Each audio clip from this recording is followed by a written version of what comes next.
வணக்கங்களே, நான் தான் உங்கள் ஆதேஷ் பேசுகிறேன். இன்னைக்கு 1 மினிட் வீடியோவில் எதை பற்றி பார்க்க போகிறோம் பார்த்தீங்கன்னா, நாளைக்கு அட்சய தீதி வருதுங்களா. இந்த அட்சய தீதிங்கிறது வந்து எப்படி வந்து பெயர் காரணம் வந்துச்சு, இந்த அட்சய தீதிக்கான நேரம் ஒன்று இருக்குங்க, அது என்னன்றதை பற்றி நம்ம பார்க்க போகிறோம். முதல்ல வந்து பார்த்தீங்கன்னா, அட்சய தீதிக்கான நேரம் என்னன்னு பார்த்தீங்கன்னா 2025 ஏப்ரல் 29 மாலை 5:30 மணிலேருந்து 2025 ஏப்ரல் 30 மதியம் 2:15 மணி வரை இருந்தாங்க இந்த அட்சய தீதிக்கான நேரம் இருக்குது.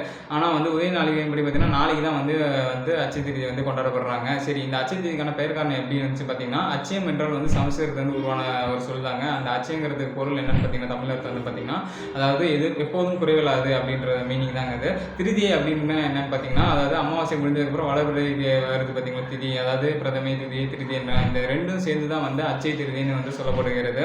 இந்த மாதிரி நாளில் வந்து எந்த ஒரு நல்ல விஷயம் செஞ்சாலும் வந்து எந்த ஒரு விஷயம் தொடங்கினாலும் வந்து அது மென்மேல் பெறும் அப்படின்றதுக்காக தான் இந்த நாள் வந்து மிக சிறப்பாக கொண்டாடப்படுகிறது. இந்த மாதிரி இன்ட்ரெஸ்டான வீடியோஸ்லாம் உங்களுக்கு ஷார்ட் தெரியுமா, அதுக்கு நம்ம பேஜை மறக்காம ஃபாலோ பண்ணிக்கோங்க. அச்சய திருதியை பற்றி அடுத்தடுத்த வீடியோ வந்து நான் பதிவு போட போகிறேன். மறக்காமல் இந்த வீடியோ வந்து ஷேர் பண்ணிக்கோங்க. எல்லாருக்கும் வந்து அடுத்த வீடியோவில் பார்க்கலாம். அதுவரை உங்கள் ஆதேஷ். நன்றி, வணக்கம்.